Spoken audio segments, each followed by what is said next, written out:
In this episode of the IT Experts podcast, we're back with another Ask Stuart. And this question we're asking today is, where do I start with marketing? Welcome to the IT Experts podcast, the only podcast to help MSPs scale to 1 million, and if already there, get to 5 and go faster. At the end of the day, isn't it all about building a business that works for you rather than you for it? I hope you enjoy the show. So good morning, good afternoon, good evening, wherever you are. Welcome to the IT Experts podcast. Back again, we've got Mr. Warwick in the house. How are you doing this afternoon? Fantastic, Ian. Good to be back, as ever. Love these sessions. Good stuff. So the Ask Stuart series and mini-series, which is part of the IT Experts podcast, we just take one question we get asked all the time. We punch it on the nose, we rip it to pieces, we tear it to shreds, and we have a no-holds-barred conversation about what on earth do I do? And in this one, it's where on earth do I start with marketing my MSP? How many times a day do we hear this? It's again, I think I've said this every time, it's the holy grail. I think there's a dozen things that seem to be the holy grail to being able to scale your MSP effectively. And the thing with marketing is that most MSPs have never done marketing because you don't get taught marketing at school. Yes, you might have done business studies, possibly, but it doesn't really go into what's needed to market a small business. And marketing a small business is very different to the kind of stuff you see on telly from the big global brands, because marketing for global brands is completely different kettle of fish to small business marketing. But the problem is that you don't know what you don't know. You try stuff and it doesn't work. And so therefore you're in this spiral of, well, it doesn't work. It's a waste of money. Every time I try it, it doesn't work again. So why would I bother? I'll just give up and I'll just leave it to referrals. But deep down, you know that you need to have a sales and marketing engine in your business, because every resource you ever look at says you need a steady flow of leads to have a healthy business, because not every client is going to stay with you forever, and you need to be able to replace them as they leave, but actually, more importantly, have a steady flow of clients so your business consistently grows. And the MSP model is so powerful that when you do have a steady flow of clients and you're really good at what you do, it's the profit that compounds, not just the revenue. Brilliant. So, the other thing, or the main thing that we see a lot of marketing is there's so many different elements, facets, people in competition, whether it be lead gen, content creation, videos, you need to get a YouTube channel, you need to get a podcast, all of this sort of stuff. It's just an absolute fog in your head, isn't it? On not only, how does it work and what do I need to do and where do I get started, but what should I start doing first? It's just a complete and utter brain fuzz, isn't it? It is. And the problem is all marketing works, but it doesn't work every time in the way that you want it to work, because it's as much an art as it is a science. However, whether you do leaflets, you do SEO, you do exhibitions, you do telemarketing, all of those tactics work, but they don't work all of the time. And that's why it's so frustrating and why many people give up. But the secret to marketing is consistency. And that's the issue, is people try something, it works, and then they do it again, it doesn't work. So telemarketing, you could do some telemarketing today and get a lead, and that lead might even close. But the thing is, the percentages of that happening again are so low. It's a bit like trying to win the lottery every week. Yeah. So to boil it down, we always talk about the fact that as an MSP business owner, you need to understand how marketing works so that you can direct the resources, the people, whether they're insourced or outsourced, to do the right things consistently that you know are going to deliver a flow of leads. That, unfortunately, takes time, and it also requires investment of both time and money. But once you understand that marketing does work and you need to be able to consistently do certain things, you'll never stop spending the money on marketing. But there is this tipping point between being in startup mode and established mode and believing that and knowing that marketing does work for you to be committed to it. But the first place to start with is, like anything, who are you working for? Who do you serve? What is your audience? If you've been on any marketing courses or been to any seminars, it's that cliche of, tell me something I didn't know. Yeah. But remember, it's all about targeting. If you're playing darts, you need to aim for something. Are you going for a bullseye? Are you going for a treble 20? Do you need a double 10? Do you just need a 6? And therefore you throw the dart accordingly. So if you're an MSP that serves schools, then how can you reach schools consistently and effectively 24/7? If you work with veterinarians or lawyers, Instead of just putting a generic post on Facebook or delivering leaflets around your local neighborhood, you're not going to reach many lawyers that way. No. So, of course, that's bleeding obvious, but we forget that the power of sales and marketing is all in the targeting. But it's also in, a little bit of common sense that everybody who's listening to this show uses a niche in their life. So you've got a knee problem. Who are you going to go and see? You might have to go and see your GP to start with, but you're not going to expect him to get his scalpel out and start having a little dig around and pull you. You're going to want to go and see a knee specialist. You want to go and see a heart specialist. You want to go and see someone who's expert in laying drives or roofing or, all of these other different things. And, marketing and being specific and having specialists and experts in their field are everywhere, wherever you look, even down to your Subway sandwich. Other sandwiches are available. And we just need to flick that, buying mentality, process, theory, whatever it might be, is that you are a technical expert. People don't know what they don't know and they need you to help them. So your job is to educate, your job is to help them. And if you serve everybody and you're serving everybody all the time, your marketing's going to be very slow. And it's going to be a race to the bottom, isn't it? And from a pricing point of view. Yeah, it is completely. And this is why it's so frustrating, because there's quite a lot of work needed in advance to be able to make sure that when you actually do the marketing, you get the best result. You can't win a race unless you do the training before the race to get ready. And it's most people that don't do enough of the training beforehand. So when they tip up for the race, they come last and they get upset that they didn't win. Well, they didn't put the effort in to understand what was required to win. And it's the same with marketing. So the first thing is define who it is your ideal customer. Oh, there's that phrase, ideal customer. You then have to match what you do, your USP, your products and services, your message, how you position yourself in your local area, assuming you're a local MSP or regional MSP. What is it you do and how does that match against who your chosen, ideal customer is? Yeah. What is it that they need from technology that you do? So the second or third point around that is what they need is usually fixing business problems, not what the latest piece of kit is or what the latest piece of technology is. They don't care that it's Microsoft 365. They might have heard of Google. They might think it's an Apple product or system that they need because they've got all Apple watches and products. They don't know what they need generally, but they know they've got a business issue or a business thing that they want. And you need to match what you do and the promise with the need and the problem that they've got. And that is the heavy lifting of, the training for a race that you need to have done for your marketing to be effective, because that allows you to then, and you hear this all the time, to align your messaging, to align your copy, to align what you say on your videos to what the conversation that's going on in your prospect's head.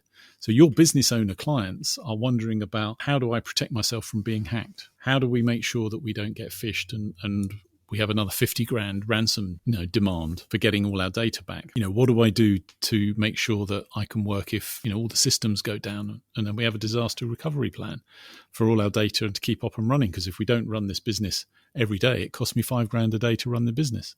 And if we're not functioning, I can't afford that.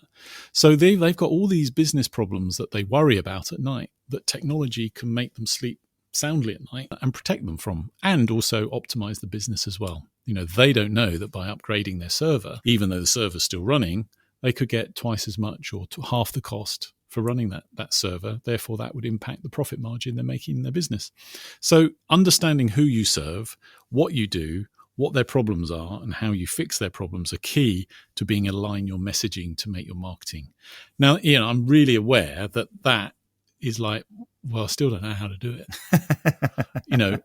But your job is to be the marketing director of your business, to understand what marketing does, what's needed, and then you get others to do it for you.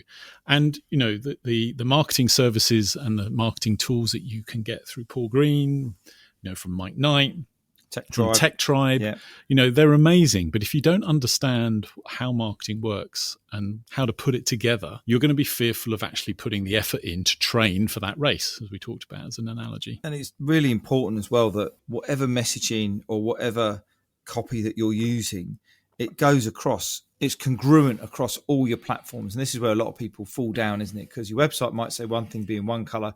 You go to your LinkedIn profile with another. It's a different color. It's an old banner. You might say something else. They might get an email from you and it might be something else, even branded in, something completely different. And it's not actually the buyer's conscious decision that turns off. It's all unconscious. They'll go, no, that isn't what I want. Oh, hang on, busy. The phone's ringing, and off they go. And it's as simple as that. And that's why aligning this all together. And I know that Paul Green talks a lot about building multiple audiences, because no one's just going to go to LinkedIn to buy your service. They're not just going to go on your website or just read an email or just see you at an event. It's lots of different multi-touches, isn't it? That's really important. Yeah. And these days, with the digital world we live in, I think it's something like 36 or 37 points of contact that are needed for somebody to become comfortable with the decision making, to make a decision to buy something. And many times, I think, pre-internet, it was like 6 or 7. Yeah. So you've got to be prevalent and consistently visible consistently. The next element is bringing it together, because the challenge with selling technology services is that there's usually a fairly long sales cycle. Somebody's already got a relationship with another supplier, another managed services, or they are waiting for the end of a budget and the start of a new budget year. So there's very much a big time gap between when someone starts looking, curiosity on Google or LinkedIn, and being ready to buy. And so, many of us, when we first get a lead, we think, they're ready to buy, I need to close them. They're going to buy from me. And then they go quiet for weeks, months. And the sales cycle, even if somebody is ready to buy now, is probably at least 12 to 16 weeks. Yeah. It could be a 2-year sales cycle. So you've got to keep in touch. And without making this complex, because today is all about where do I get started, is, we come back to the consistent thing, is that it's all about the funnel. From the top of funnel, when someone first comes into your world or connects with you or gives you their email address, to the point where you nurture them through that middle of funnel, which is the language we use, till they get to the bottom of funnel and they're ready to have that conversation and talk about what you can actually do for them and how, what your services and pricing might look like. That could take 2 years. So one of the hardest things here is actually about creating the content, isn't it? And as techie business owners, inspiring and creative about writing things and copy is couldn't be further away from their happy place. But content and educational content is absolutely critical, isn't it? To help move your prospects down that pipeline. Yeah, it is, because you're trying to give your prospect the confidence that you're the right person for them. In the old days, you'd think, right, I need a new laptop, and you'd get the yellow pages out, that used to be three inches thick, and you'd turn it to the letter I, and you'd go IT, and you'd put your finger down, and there'd be some names of companies that you could ring locally. God, you did, didn't you? And they'd make an inquiry. Now, I remember that. Yeah, exactly. Oh dear, I shouldn't have admitted that. And these days we just go onto Google, don't we? And up pops, Google My Business, up pops 3 or 4 MSP suppliers or IT support companies, and then there's a whole load below that as well. That's the way it works now. How the hell do you get yourself on Google My Business, first of all? So you need to be visible and findable when people are looking for you. But the thing is, when they start to engage with your website or your LinkedIn profile, there's content there that triggers curiosity and interest. And so the starting point is you are irrelevant as a business until such time they are convinced that you might be able to solve their problem. And then they're like, oh, this guy, this girl sounds like they understand what I'm struggling with and have done it before and can solve my problem. And so that's the point at which you as a business name become relevant. Up till then, all they're scanning Google and the web pages to look for relevant words that go, that's my problem. And, oh, that looks like there's an answer there. Oh, can I do it myself? Oh, that looks a bit complicated. Oh, these guys have got some case studies and some proof that shows that they've done it before. I think I'll give them a call. Oh, no, I'm too busy. I'll do it next week. And then it goes cold. And you've had these people flicking around your website. They might have downloaded something and then they go cold on you and they go quiet. And so this is the sales cycle that we're talking about, is that you need to understand your customer. You need to be where your customer is looking for you, whether it be on Google or LinkedIn. When they reach your website, it needs to resonate with, oh, yeah, that's my problem. I think you can solve that. And then over time at some point will be relevant for them to make contact with you. And so this is the nurture piece. So the creating educational content is really hard, because you want to talk about products and services and what you do, and all they're interested in is what problems do you solve and how can you help me? Get that right, and you'll start to get much more interest and much more return from your marketing activities. The beauty, though, in this channel is that there are some amazing people out there that package this content up for you. Yeah. So as long as you understand what this content does for you and what it does when it's in front of the right people, and your job is to just to get it in front of those people through email, through website copy, through LinkedIn messaging, whatever it is you're doing, video, the hard work, the heavy lifting is taken out of this. But you've got to understand who your audience is and then tailor the content that Paul Green, the Tech Tribe, Wingman, Mike Knight, all these guys out there, IT rock stars, that can help you package that information up and take the heavy lifting out of that copywriting phase. And then the final bit is kind of jumping back to where you started, which was about the sales and marketing director and knowing what good and what poor looks like in terms of performance. Yeah, totally. As by understanding marketing and what it does, you can sit there and say, right, Mr. Agency or marketing manager or social media manager, I need us to do X, Y, Z so that we get A, B, C. And I know that we need to do this, this, and this. When can you get it done by? And when they've done it, you can look at it and understand whether it is doing the right thing. Is it talking about the way it solves the problem of the ideal client? Has it got the right language in it? Has it got the right call to action? And unless you understand how this stuff works, you can't confidently feel that you're doing the right thing. Because the final point in all of this is testing and measuring. Exactly. If you haven't got a measure of success for your marketing, and it might be leads, it might be inquiries, it might be connections on LinkedIn, it might be, leads, the leaflets given out consistently. It might be doing one business show a month because business shows always give you leads if you go to the local Chamber of Commerce thing or to go networking. So unless you are reflecting back on saying, in terms of the effort and the money we've spent, what have we got for it? If you just turn up every month, every week and just do it, you'll eventually get to the point of saying this is a waste of money. It's not working because you haven't got a measure of success. Exactly. Brilliant. Thank you, Stuart. I'm going to ask you for your summary in a minute, but before I do, we've got some resources I want to talk to you about in a second as well. But remember that the Ask Stuart podcast series is all about the questions that the channel are asking. If you have any question whatsoever and you want us to make a podcast about it, then in the show notes, there's a link. Click the link, fill in your details, ask your question, and we will do a podcast specially for you and even shout you out if you want to. So bringing this one into land, Stuart, what's the top things that we need to be considering when summing this one up? Bottom line is be in control of your marketing. Be the sales and marketing director of your business. And that starts with knowing your audience.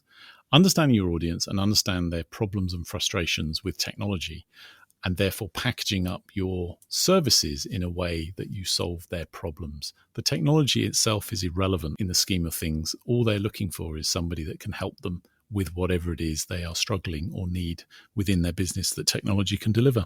Then you're able to align your messaging and your copy and your websites and all of your assets around that language that is going to resonate with your ideal client. And then it's creating the relevant content to allow them to embrace all that information and believe that you are the expert to serve them. And the final point is understand what success looks like for you. Yeah. Because there are the suppliers out there that can help you with the creation of the content, but you have to understand what you want from marketing and who you are in your marketplace and how you show up. Exactly. And finally, last but not least, we've got a little gift for you. We want to give you, there's a link in the show notes here about the new Business Advantage blueprint that we've put together here. Stuart, why do people need to even bother clicking on this, and what's it going to do to them? How's it going to help them out, this amazing resource we've got? Yeah, the new Business Advantage blueprint is exactly what it says on the tin. It's a blueprint that gives you an advantage in creating a very simple funnel, and it takes you through the 7 ones that are needed to create a funnel that will give you the right content with the right messaging, with the right resonance for you to get leads. Unfortunately, you've got to create the content after that, but it gives you the process and the steps that you need to take to get a steady flow of leads that resonate. Fantastic. And all you need to do, get access to that, click on the link in the show notes, and it'll be straight in your inbox. Stuart, thanks again for your wisdom and insights on this terrible subject of marketing, which is so important yet so hard and clunky. And I look forward to catching up with you on the next one. Fantastic. See you all then. See you soon. So I hope you enjoyed the show. If you did, I'd love it if you could leave a rating and review on your favourite podcast platform. If you want to learn more about how to take your MSP to $1 million, or if you're already there, go faster, then come and join Stuart Warwick and myself in the Scale with Confidence Facebook group. The link is in the show notes. You go and enjoy the rest of your day, and I look forward to connecting with you soon.